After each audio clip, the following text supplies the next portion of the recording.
नमस्कार। YouTube channel Kautilya IAS में आप सबका स्वागत है। पिछले क्लास में हमने वर्णमाला स्वर वर्ण के बारे में बताया था। आज हम बताएंगे व्यंजन वर्ण के बारे में।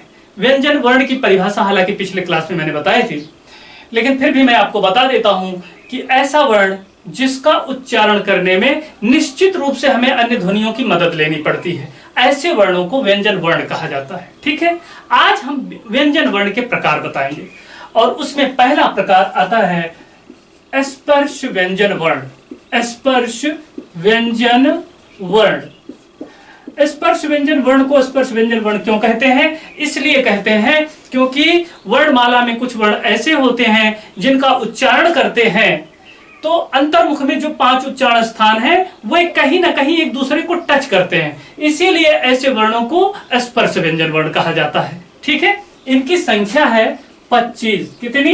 25। इन्हें वर्गीय व्यंजन भी कहा जाता है। क्या कहा जाता है? वर्गीय व्यंजन वर्ण। वर्गीय व्यंजन वर्ण। अब इन स्पर्श व्यंजन वर्णों को वर्गीय व्यंजन वर्ण क्यों कहा जाता है? क्योंकि ये वर्ग रूप में होते हैं। कैसे? मैं आपको बताता हूं। पहले मैं लिख लेता हूं 25 व्यंजन वर्णों को।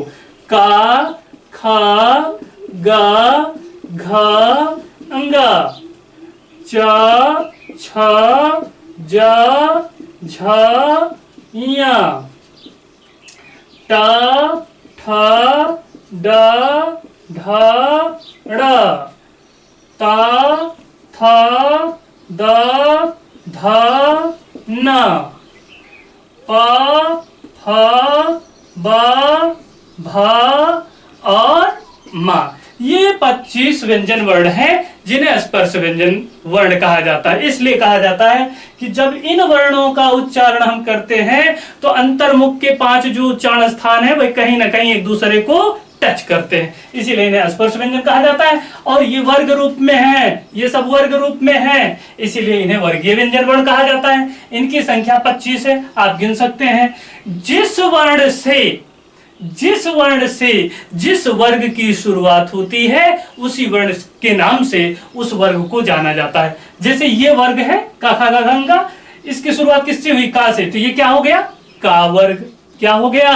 का वर्ग। ठीक है, इसकी शुरुआत किससे हुई? चा से, तो ये हो गया चा वर्ग। चा वर्ग। ठीक है, टा वर्ग। टा वर्ग, ये हो गया ता वर्ग और ये हो गया पा वर्ग। ठीक है, इसके बाद इनका उच्चारण स्थान क्या होगा इसकी चर्चा करेंगे हम। का, खा, गा, घा, अंगा। आप प्रैक्टिकल करना, घर पे वीडियो देखना और प्रैक्टिकल करना, तभी याद होगा और हमेशा के लिए याद हो जाएगा।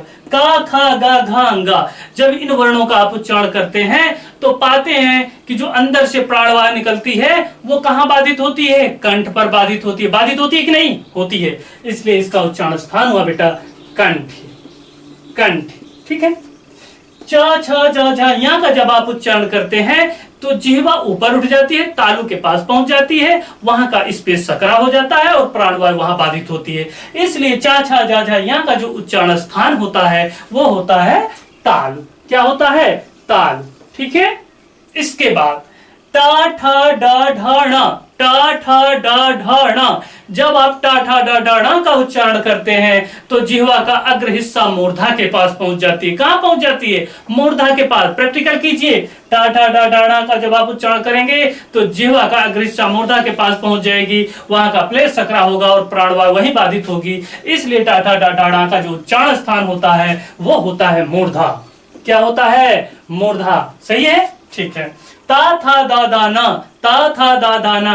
जब हम बुढ़े हो जाएंगे, आप बुढ़े हो जाएंगे, हमारे दांत गिर जाएंगे तो हम ता, था, दा, दाना नहीं बोल पाएंगे। यानी ता, था, दा, दाना का ना को बोलने के लिए हमें दांत की आवश्यकता है।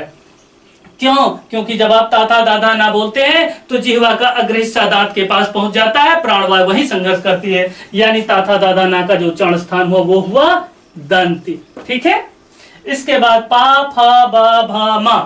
बिना होठों की मदद के पा, फा, बा, भा, मा नहीं बोला जा सकता। यानी इसका जो उच्चारण स्थान हुआ वो हुआ ओष्ठ। क्या हुआ? ओष्ठ। ठीक है, पा फा बा भा मा। दुर्भाग्य से हमारे होठ अगर कट गए तो हम पा फा बा भा मा नहीं बोल पाएंगे। ठीक है, ये है उच्चारण स्थान। इसके बाद बात आती है कि ये अल्प प्राण है कि महाप्राण है तो कौन है, इसकी चर्चा हम करते हैं। पहले हम समझा देते हैं कि अल्प प्राण और महाप्राण वर्ण किसे कहते हैं। अल्प प्राण वर्ण, महाप्राण वर्ण। ठीक है, वास्तव में वर्णमाला में कुछ वर्ण ऐसे हैं जिनका उच्चारण करते हैं तो हमारे अंतर्मुख से कम प्राणवायु निकलती है, और कुछ वर्ण ऐसे होते हैं जिनका उच्चारण करते हैं तो अपेक्षाकृत ज्यादा वायु निकलती है, ज्यादा हवा निकलती है। तो जब किसी वर्ण का उच्चारण करते हैं और कम प्राणवायु निकलती है तो उन्हें अल्प प्राण वर्ण माना जाता है, और जब हम किसी वर्ण का उच्चारण करते हैं और अपेक्षाकृत ज्यादा प्राणवायु या ज्यादा हवा निकलती है तो उसे महाप्राण वर्ण कहते हैं। क्लियर है? क्लियर है? कम हवा निकले तो अल्प प्राण वर्ण, ज्यादा हवा निकले तो महाप्राण वर्ण। ठीक है, इस आधार पे यही समझते हैं बेटा कि स्पर्श व्यंजन वर्णों में कौन अल्प प्राण है और कौन महाप्राण है। ठीक है, तो अल्प से शुरू करना यानी अल्प प्राण से शुरू होता है और बस पलटते जाना है। यानी अगर आप अल्प को पलटेंगे तो क्या, महा को पलटा तो अल्प, फिर अल्प को पलटा महा, फिर महा को पलटा अल्प। है ना आसान? ठीक है, देखिए अल्प से शुरू करना और बस पलटते जाना, अल्प महा अल्प। कुछ बच्चे इसको ऐसे याद करते हैं कि 1, 3 और 5 अल्प प्राण वर्ण है, 2 और 4 महाप्राण वर्ण है, लेकिन मैं समझता हूं ये आसान तरीका है, अल्प से शुरू करना और बस पलटते जाना। ठीक है। इसके बाद हम बताएंगे बेटा कि ये सघोष वर्ण है कि अघोष वर्ण है, कौन कौन सघोष वर्ण है, कौन कौन अघोष वर्ण है। पहले मैं बता देता हूं अघोष वर्ण और सघोष वर्ण किसे कहते हैं। अघोष वर्ण और सघोष वर्ण किसे कहते हैं। देखिए, अल्प प्राण महाप्राण में हवा का फंडा था। किसका फंडा था? हवा का। हवा की बात थी, प्राणवायु की बात थी। यहां पर किसकी बात है? कंपन की बात है, कंपन की।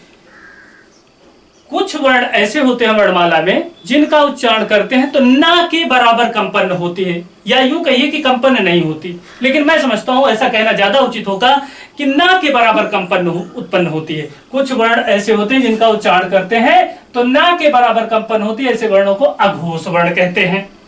और जब कुछ वर्णों का उच्चारण करते हैं तो पाते हैं कि उनमें अपेक्षाकृत कंपन ज्यादा हो रहा है तो उन्हें सघोष वर्ण कहते हैं। घोष माने कंपन, अघोष माने कंपन का ना होना।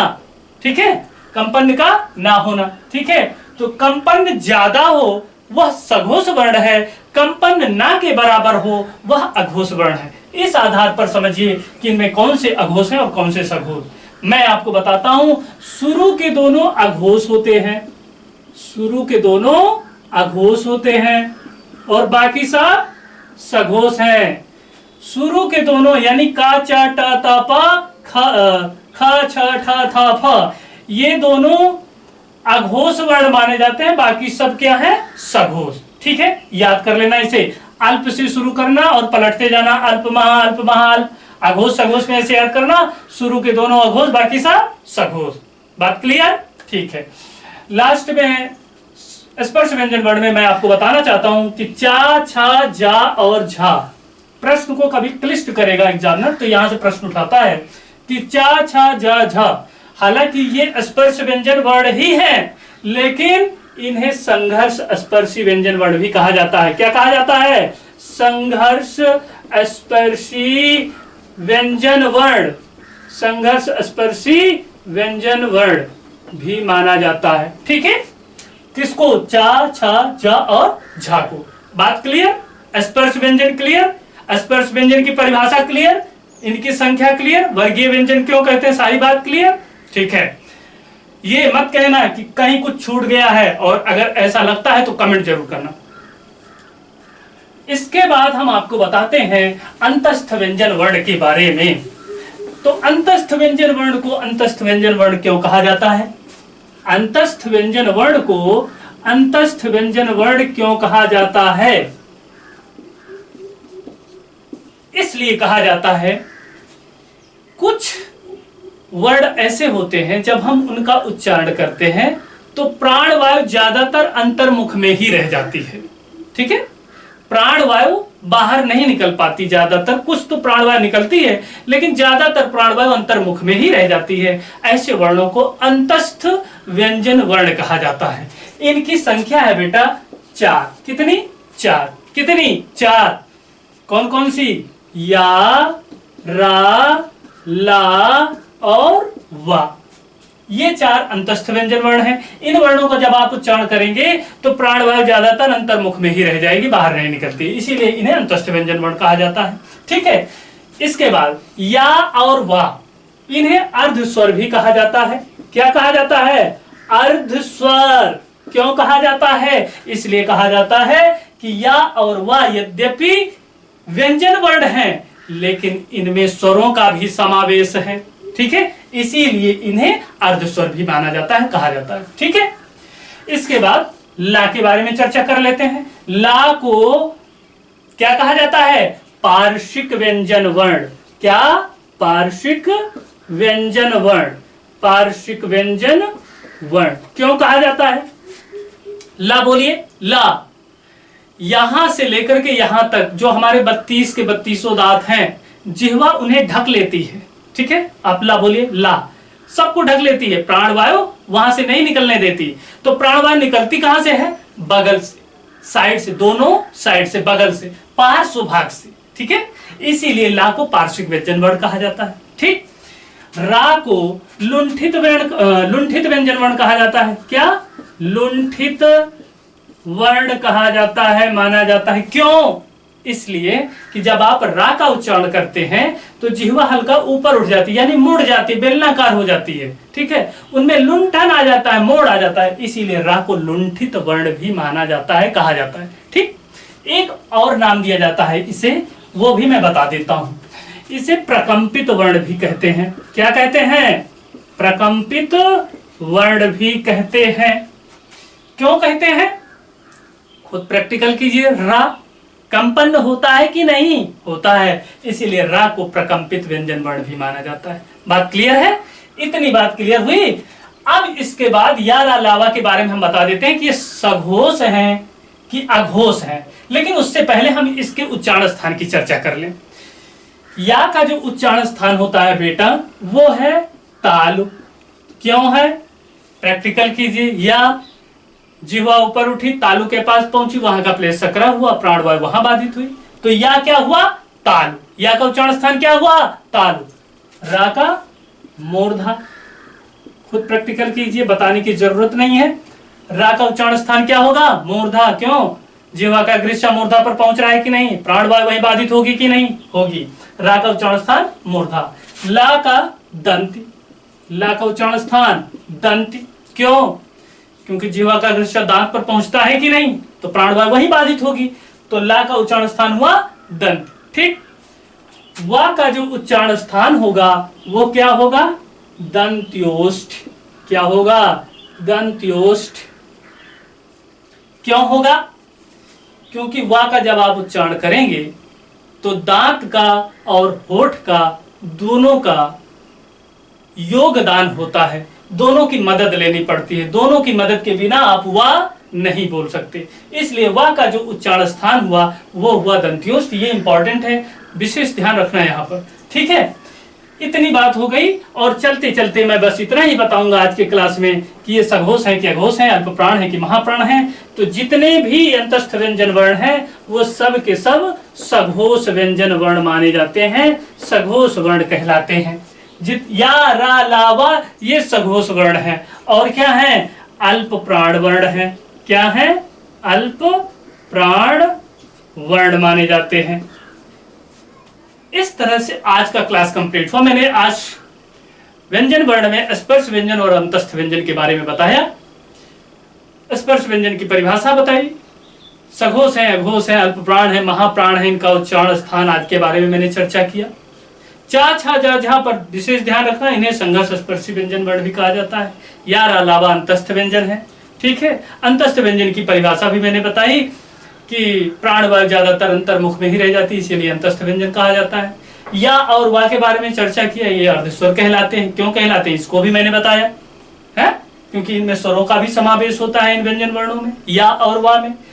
फिर उसके बाद मैंने उच्चारण स्थान बताया, या ताल, रा मूर्धा, ला दंत, वा दंत्योष्ठ, सघोष वर्ण है ये सब के सब, और अल्प प्राण वर्ण है। रा के बारे में बताया लुंठित वर्ण है और प्रकंपित वर्ण है। ला के बारे में बताया पार्श्विक व्यंजन वर्ण है। मैंने चीजों को क्लियर कर दिया, एक दो बार वीडियो देखना, हमेशा के लिए आपको याद हो जाएगा। और मैं आपको एक बात कह देता हूं, गारंटी के साथ कह देता हूं कि इससे इतर वनडे एग्जाम में कुछ भी नहीं आएगा। हमेशा के लिए आपका ये क्लास कंप्लीट क्लास है। और मैं आपसे अपेक्षा करता हूं कि आप चैनल को सब्सक्राइब कीजिए, लाइक कीजिए, शेयर कीजिए, ये काम जरूर कीजिए, मेरी आपसे अपेक्षा है। Thank you.